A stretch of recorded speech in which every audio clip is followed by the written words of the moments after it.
Vamos a leer los primeros 5 versículos de Éxodo 4, en forma alterna. Dice así la palabra de Dios. Entonces Moisés respondió diciendo: He aquí que ellos no me creerán ni oirán mi voz, porque dirán: no te ha aparecido Jehová.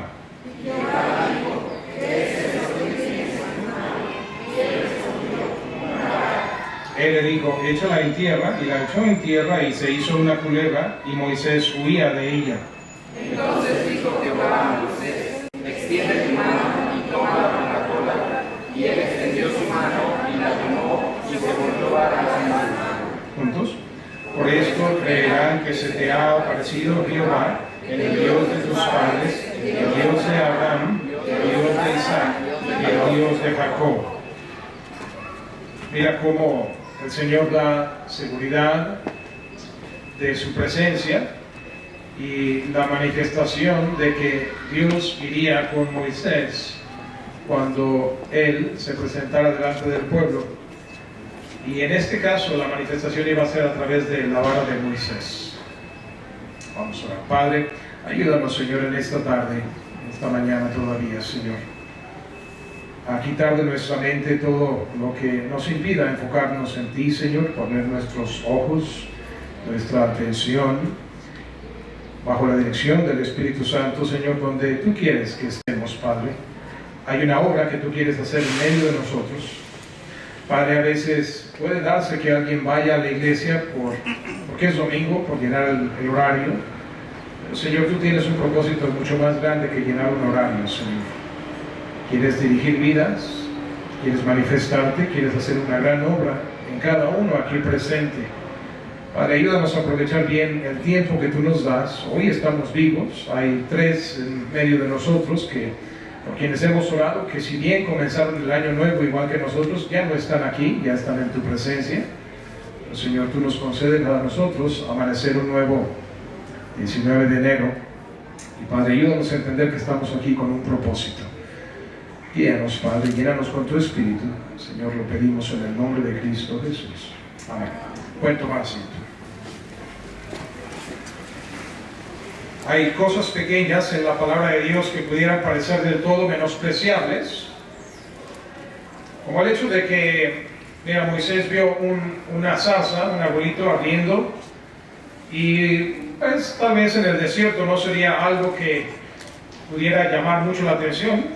Hoy sabemos de desiertos y lugares donde no ha habido lluvia, donde hay fuego y nadie se acercaría forzosamente más a este arbolito que a aquel, a ver por qué se quema. Simplemente explicaríamos el fenómeno por la sequía, el calor, alguna chispa, y listo, seguimos adelante, huyendo antes de que quizás el fuego se haga mayor. Pero algo notaba él, y era ciertamente algo extraordinario, que la zarza no se consumía porque no era un fuego cualquiera, era el elemento que en este caso Dios había escogido para manifestar su presencia delante de Moisés y llamarlo a hacer una grandiosa obra de librar a su pueblo.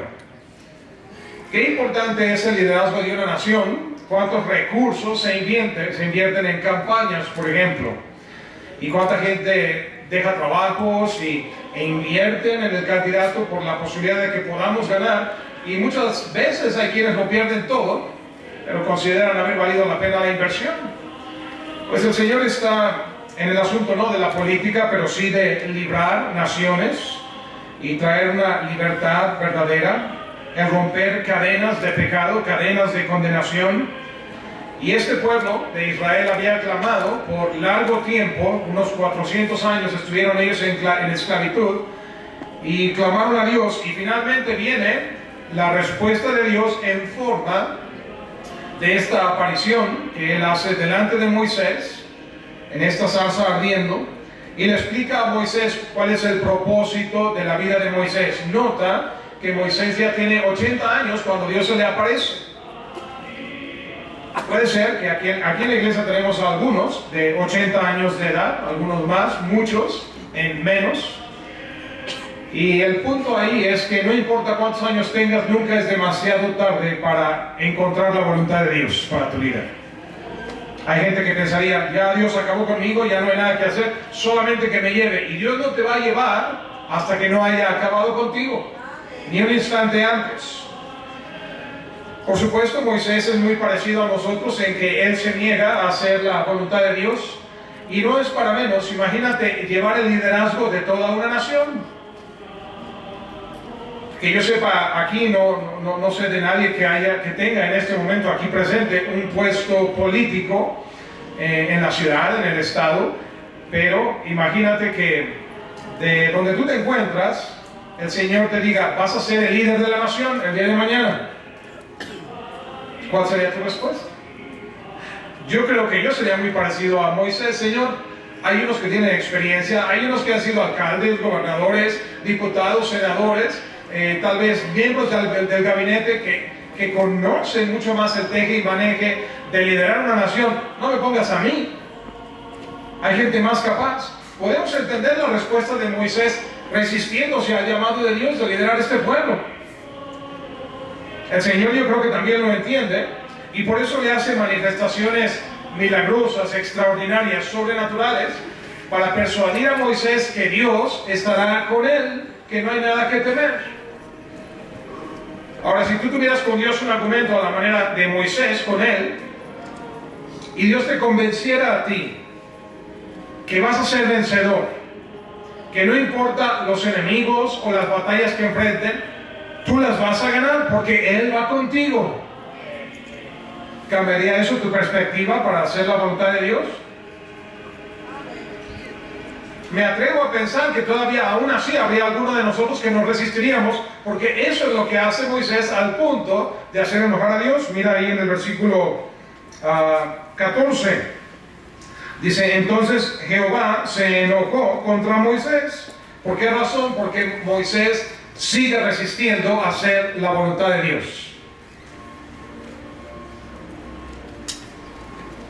Y empezó cuando él se niega en el versículo 1 diciendo, no me van a creer, no oirán mi voz, y van a negar que lo que yo digo sea verdad. Van a decir, no es cierto, nadie se te ha aparecido.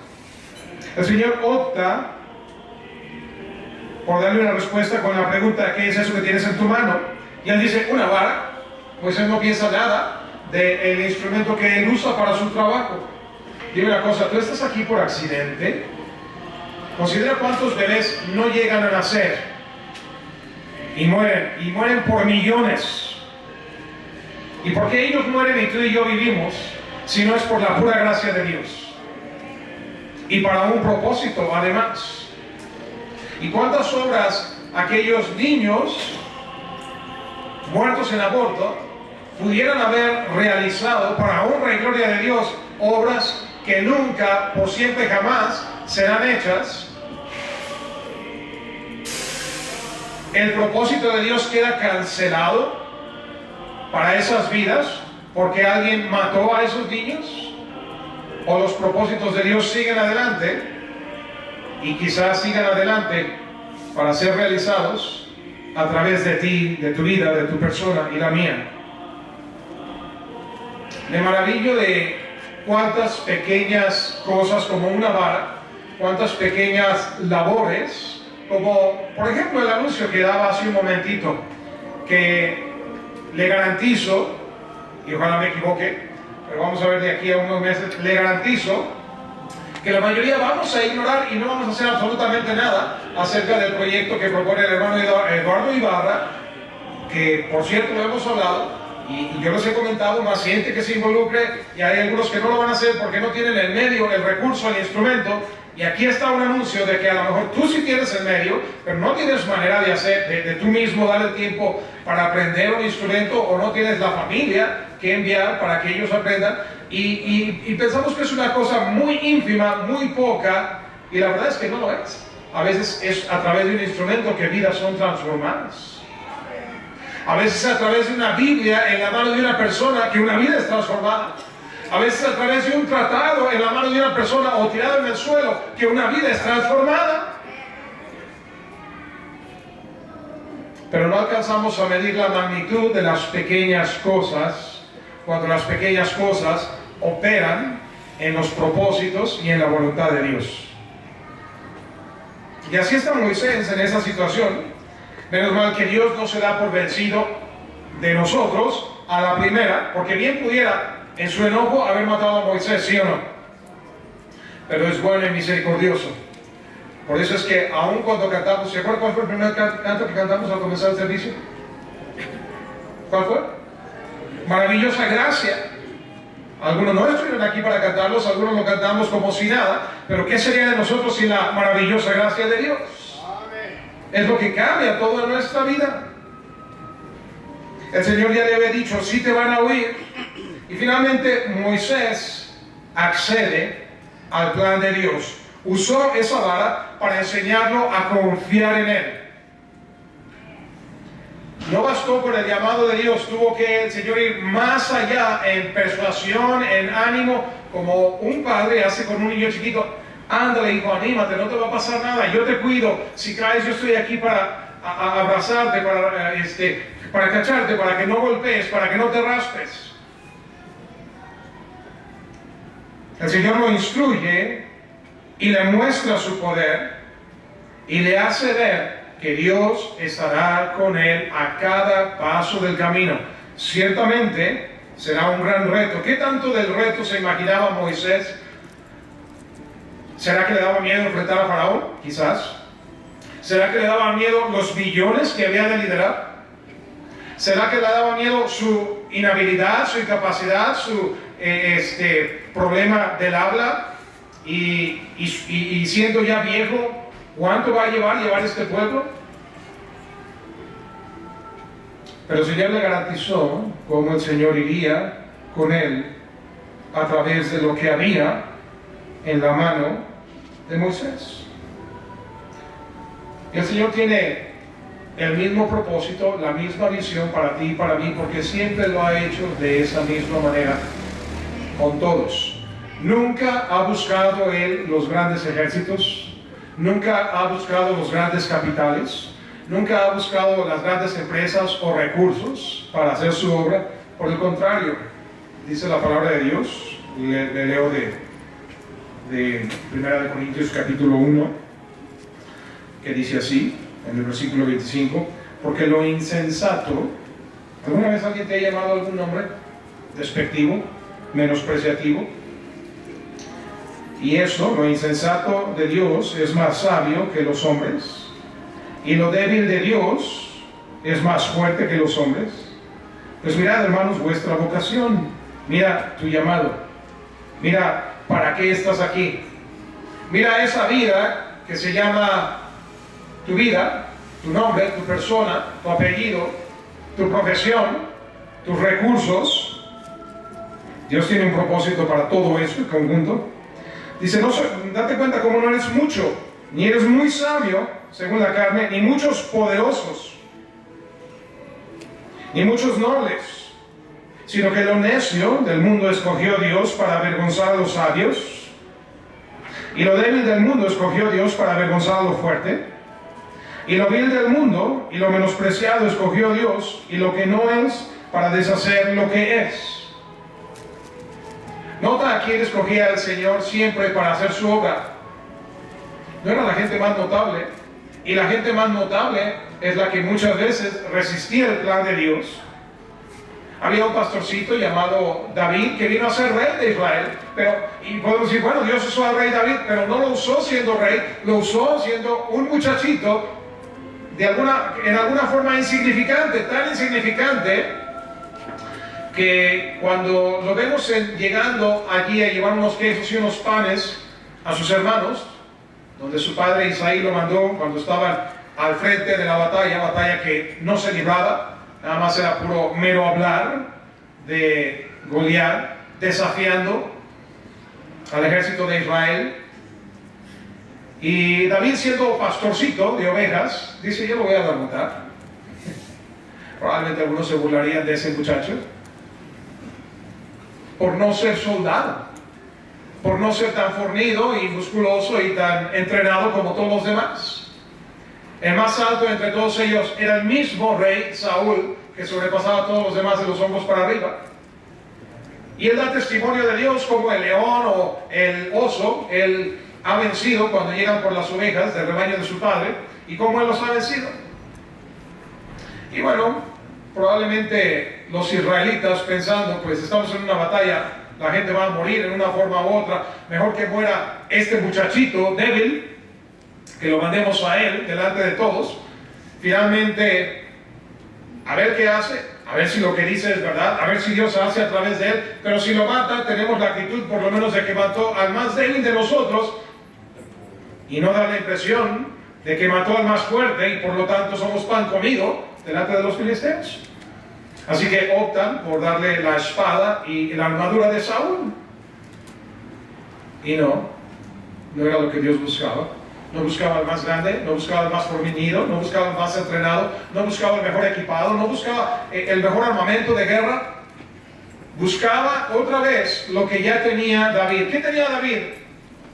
Tenía una onda y tenía una piedra que él usaba para ahuyentar leones o osos cuando venían a robarse las ovejas del rebaño de su padre. Y dijo, no, con esto tengo.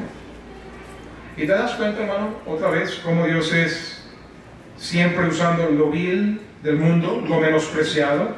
Escogió lo que no es reconocido, para deshacer lo que es reconocido, a fin de que nadie se jacte en su presencia. ¿Cuánta gente hay que o se jacta de lo que tiene, o simplemente se jacta de ser absolutamente nada, pero de una u otra forma nunca se atreven a poner nada en las manos de Dios? ¿Sabes quiénes son los que están más dispuestos a ponerse en las manos de Dios? Los que tienen nada, que los que tienen mucho. Y no es que Dios no pueda recibir lo mucho que Él ya te ha dado, pero a veces se desarrolla tal relación y tal vínculo de amor entre el corazón del que tiene y lo que tiene, que Jesús dice, más fácil es que pase un camello por el ojo de una aguja a que uno que tiene se pueda salvar. Porque cuando Dios compite por nuestro corazón, no ve a Satanás como el enemigo, ve a los tesoros, ve a las posesiones, ve a lo material como el verdadero Dios en los corazones de quienes tienen, indispuestos a darlo.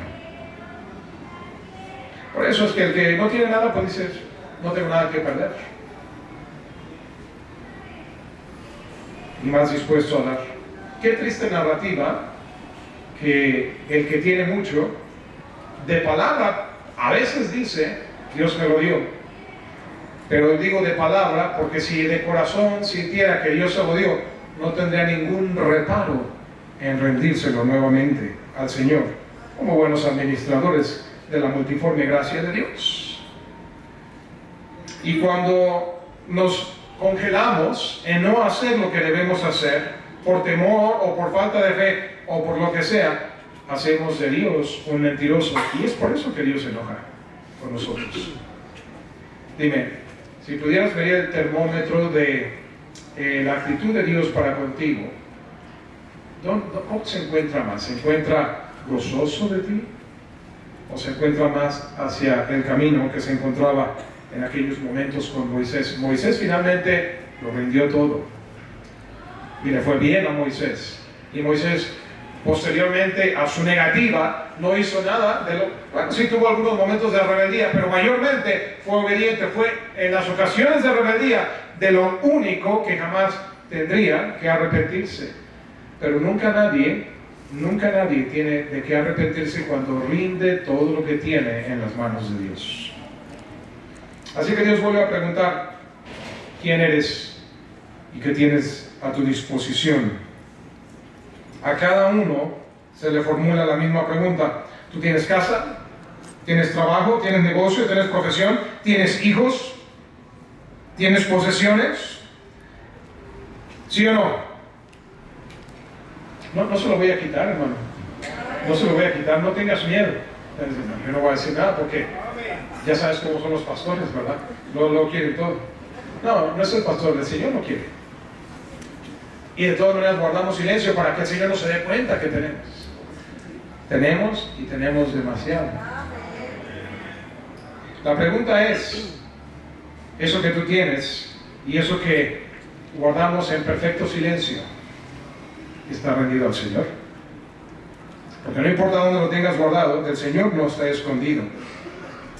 Y déjame decirte una cosa, nunca va a pedir de ti nada que jamás Él primero te haya dado. Lo único que quiere ver es qué tan dispuestos estamos a creerle y a confiar en Él. Quiere saber quién es el verdadero Dios.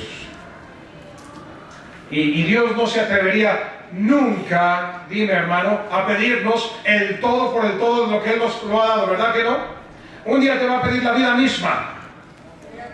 Y todo lo que Él te dio se revierte de nueva cuenta a Él. Porque desnudos salimos del vientre de nuestra madre y desnudos regresaremos allá. Así que te va a requerir tu vida y te va a requerir el todo por el todo. Y bien harías en recibir buen consejo, ¿sabes una cosa? Hasta consejeros financieros te van a aconsejar esto. ¿Sabes qué? Lo que hayas de repartir, repártelo en vida, porque después son terribles los pleitos entre tus herederos. Si de veras los amas, no lo dejes de tal manera que se vayan a pelear entre sí. ¿Qué es esa cosa incómoda que de alguna manera no quieres que nadie sepa que ahí está y que Dios quiere de ti? ¿Serán tus hijos? ¿Será tu trabajo? ¿Qué es? Tú nómbralo. ¿Será esa ofrenda para darle un instrumento a algún muchacho? ¿Qué vamos a responder, hermano, cuando el Señor pide de nosotros lo que tenemos? Esa vara que había en la mano de Moisés, él no la hubiera visto como algo de lo más especial. Si Dios le hubiera dicho, así como le dijo, échala en tierra, pues él la echó. Si le hubiera dicho, échala al fuego, ¿no la hubiera echado Moisés? ¿Qué especial afecto podía vincular el corazón de Moisés a esa vara? Pues es una vara. Así como se quema esa, al rato me hago de otra. Lo hubiera hecho. Una cosa vil y menospreciable de este mundo, pero mira más adelante en el versículo 20, capítulo 4 de Éxodo, versículo 20, la última frase del versículo 20 dice así: tomó también Moisés la vara de ¿quién? La vara de Dios. Ya no es un simple palo nada más, ya es la vara de Dios. ¿Y sabes qué hizo Dios con esa vara? Abrió las aguas del Mar Rojo con esa vara, cuando le dijo que extendiera esa vara, y las aguas se abrirían. Acontecimiento histórico que muchos siguen sin creer, pero porque hay quienes dicen, no, cruzaron por lo bajito, no cruzaron completamente en seco, seguramente se mojaron sus pies. Pues mira, la Biblia dice que cruzaron en seco, y si cruzaron por lo bajito, alguien que me explique cómo el ejército más poderoso de la época murió cuando las aguas se cerraron. Y si murieron el ejército poderoso, ¿cómo fue que los hebreos pasaron en plena libertad? ¿Te das cuenta de que algo parece menospreciable? Casi ignoramos lo poquito.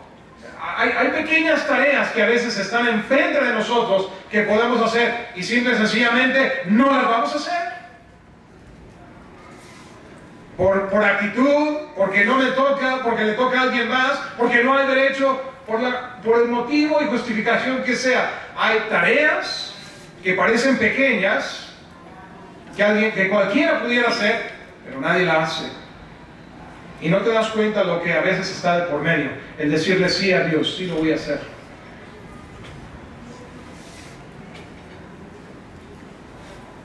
Hubo un hombre que era vicepresidente del colegio Moody, y una vez llegó tarde para predicar capilla al instituto y pidió a un estudiante que le planchara sus pantalones y le boleara sus zapatos previo a la capilla.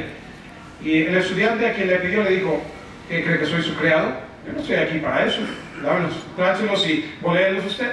Pero hubo otro estudiante que se dio cuenta del incidente y dijo, yo seré su siervo, yo se los plancho y yo se los boleo. Y para no hacerle el cuento largo, el siguiente presidente de ese instituto vino a ser, y recuerdo, creo que es James Earl Gray, si no me equivoco, pero vino a ser el tercer presidente del Instituto Moody de Chicago, que tanto fruto ha tenido.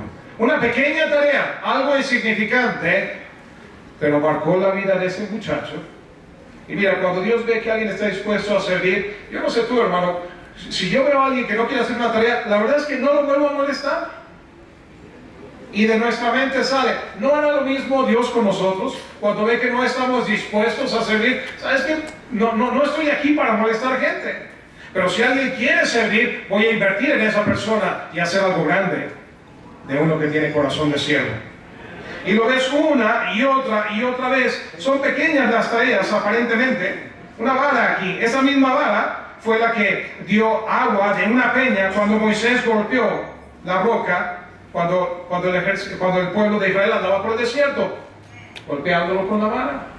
Y más adelante esa misma vara se levantaba cuando Aarón y Hur oraban por Moisés y levantaban sus brazos, y mientras esa vara de Moisés prevalecía en alto, ganaban la porción de la batalla contra los amalecitas, y finalmente vencieron cuando esa vara era levantada. Una y otra vez es así. ¿Qué hay en tu mano? ¿Es una onda? ¿Es una piedra? ¿Es una vida que otros menosprecian, como la vida de David? Su hermano la menospreciaba. ¿No eres guerrero? ¿Qué puedes hacer? Oh, pero qué tremenda la victoria, no solamente sobre el gigante. Si hubiera matado a David, otra vez la batalla hubiera estado en empate, sin movimiento. Pero siendo un chaparrito, un muchachito como David, que mató al gigante, eso empoderó y animó a todo el ejército de Israel para ir en persecución, ya no del gigante que desafiaba, ahora de todo el ejército de los filisteos. ¿Qué tienes tú, hermano, en tu vida? ¿Con qué cuentas? Y pregunta al Señor si está rendido de corazón para Él hacer su voluntad. No tienes que hacerlo. Es una pregunta, y la respuesta, como todo en la vida cristiana, tiene que ser una respuesta voluntaria. Porque hasta tu salvación, hermano, el Señor no te forzó a ser salvo. Y tu bautismo, el Señor no te forzó, es un mandato, pero no te fuerza. Y aquí nadie te puede forzar a nada. Tiene que ser, como todo en la vida, de corazón voluntario. ¿Qué es lo que el Señor está pidiendo? Hermano, ¿qué arma tan poderosa vino a ser lo más insignificante? Un palo, una onda para matar a un gigante tremendamente armado. Y así son poderosas las cosas que poseemos si las rendimos en las manos de Dios. ¿Por qué nos vemos impedidos en ver grandes obras que Dios quiere hacer por nosotros? Es por nuestra falta de fe. Es por nuestra ceguera espiritual. Es por nuestro no meditar qué es lo que Dios puede hacer. Muchas veces es por nuestra avaricia. ¿Yo por qué? Hay gente que se caracteriza de ese testimonio, que hay motivo para dar, y yo sé que no todo el mundo puede dar siempre, pero todo el mundo puede dar algo en alguna ocasión, por muy pobre que seas. Lo veíamos la semana pasada, como los más pobres son los más dispuestos a dar, por lo general. Pero a veces es no vemos las victorias que Dios tiene para nosotros por esa ceguera y por nuestra indisponibilidad de rendir nuestras vidas en las manos de Dios. Queremos estar en los lugares donde algo puedo recibir. Y cuán grande, hermano, es la victoria que recibimos del Señor si rendimos de antemano lo poco que tenemos. ¿Cómo se transforma ese poco en algo grande? Y hermano, yo te animaría a que hicieras el ejercicio de tomar un inventario de, como dice el himno, bendiciones, ¿cuántas tienes ya? Y Dios te manda más. Y a veces andamos buscando más y más y más bendiciones sin darnos cuenta cuánto de lo que ya tenemos el Señor puede multiplicar y hacer grandes obras con lo que ya nos ha dado. Hemos hablado recientemente, quiero leerle de una viuda pobre que puso 2 blancas, pero hay algo especial cuando leemos la historia. No tiene que ir, ustedes la conocen bien, está en Marcos 12, dice el versículo 41, estando Jesús sentado delante del arca de la ofrenda, miraba cómo el pueblo echaba dinero en el arca. Jesús se fija lo que echan, quién echa, quién no echa. Y muchos ricos echaban mucho.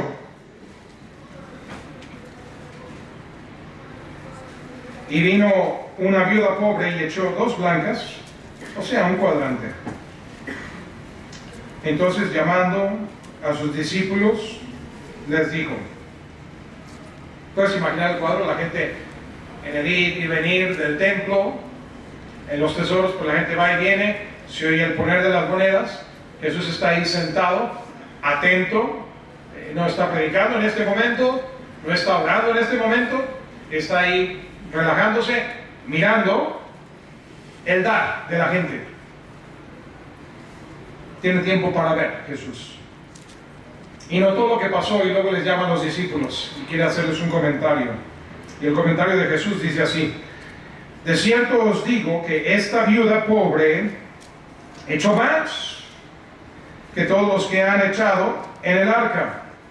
Porque todos, se fijó, mira, todos han echado de lo que les sobra. Todos echaron. ¿Cómo supo que echó de lo que les sobra? Pues seguramente sacaban el saco del dinero y se veía lleno el saquito y se veía que tomaban una moneda y guardaban el resto. Y de esta viudita ha de haber visto cuando sacó su bolsita, su monedero, cómo metió la mano y sacó todo y se ha de haber fijado en el fondo y a la puerta. Perdón, hasta la volteó y ya nomás salieron las puras pelusas de la bolsa. Y eso fue lo que echó. Y Jesús se dio cuenta, echó de lo que le sobra, pero esta, de su pobreza. Nota esa palabra. No dijo de su abundancia. Dijo, es bien pobre. ¿Tú qué eres, hermano? ¿Eres pobre o eres rico? Pues todo depende de con quién te compartes. Compárate con Dios. Puede decir el Señor que de nuestra pobreza nosotros también echamos todo lo que tenemos. Está rendido. No, pastor, no es así de sencillo. Eso no es lo que quiere decir el pasaje. Bueno, ya me lo explicarás por allá afuera. Pero no tiene gran complicación. El Señor sabe si tu corazón, si lo que eres, si lo que tienes verdaderamente está rendido en amor, rendido en gratitud. ¿Acaso hay alguien entre los muchos ricos o aquí que pueda darle más a Dios de lo que Él nos ha dado? ¿Acaso Dios no te ha sostenido desde que naciste hasta el día de hoy? Piensa el año en que naciste, piensa el año en el que estamos, saca la cuenta, esa es tu edad. Duplícalo, y algunos ya no vamos a estar aquí cuando duplicamos esa edad, ¿cierto? A lo mejor Cristo viene mucho antes. Pero yo te pregunto, hermano, si el Señor te ha sostenido desde el día que naciste hasta hoy, ¿vendrá algo en el futuro que impida al Señor el seguirte sosteniendo como lo ha hecho hasta ahora? No importa las condiciones de la economía mundial, ¿habrá algo que pueda finalmente sorprender al Señor y verte tú muriendo de hambre? No, Él no abandona nunca a los suyos, jamás. Una historia más, Juan capítulo 6. Juan capítulo 6. No vamos a estar aquí mucho más. Vamos a ir temprano hoy, porque ha sido una muy buena audiencia. Juan 6, versículo 1. Es la historia de un muchacho que tenía 5 panes y 2 peces. Y se alimentaron los 5,000 hombres, más mujeres, más niños. Conocen la historia, pero hay que recordarla de vez en cuando. Dice así, Juan 6:1, después de esto Jesús fue al otro lado del mar de Galilea, el de Tiberias, y le seguía gran multitud porque veían las señales que hacía en los enfermos. Así que la gente le seguía por fe, por fervor o por interés. Veían las señales que hacían los enfermos, le seguían por curiosidad. Digo, uno entendería que todos los enfermos le sigan porque quieren ser sanados, y sería una forma de interés. Pero no todos los que le seguían eran enfermos, pero de todas maneras le seguían porque es algo espectacular ver milagros. La gente le seguía por las causas humanas que nos distinguen todo el tiempo. Entonces subió Jesús a un monte, se sentó allí con sus discípulos y estaba cerca la Pascua, la fiesta de los judíos. Cuando alzó Jesús los ojos y vio que había venido a él gran multitud, dijo a Felipe: ¿de dónde compraremos pan para que coman estos? Felipe, ¿cómo le vamos a hacer? Tanta gente. Si eran 5,000 hombres y cada hombre tiene una mujer, ya son 10,000 adultos, y no necesariamente todos los hijos son menores de edad, puede haber hijos adultos, pero si ponemos que toda esta gente se suscribía al programa de que la familia pequeña vive mejor y solamente tenían 2 hijos, entonces ya hay por lo menos 20,000 personas, tal vez 25,000 si en promedio les ponemos 3 hijos a cada uno, y tal vez muchísimos miles más si algunos tenían 10, 12 hijos. Así que la pregunta está ahí: ¿de dónde compraremos pan para que coman estos? Aquí el asunto no es ni siquiera todavía cuánto dinero tenemos, es ¿de dónde vamos a hacerle? No hicimos preparativos para una cena de miles. ¿A cuántos invitaste tú el día de tu boda? Y aquí estamos hablando de algunas decenas de miles. ¿De dónde le van a hacer para alimentar a tanta gente? Pero esto decía para probarle, porque él sabía lo que había de hacer.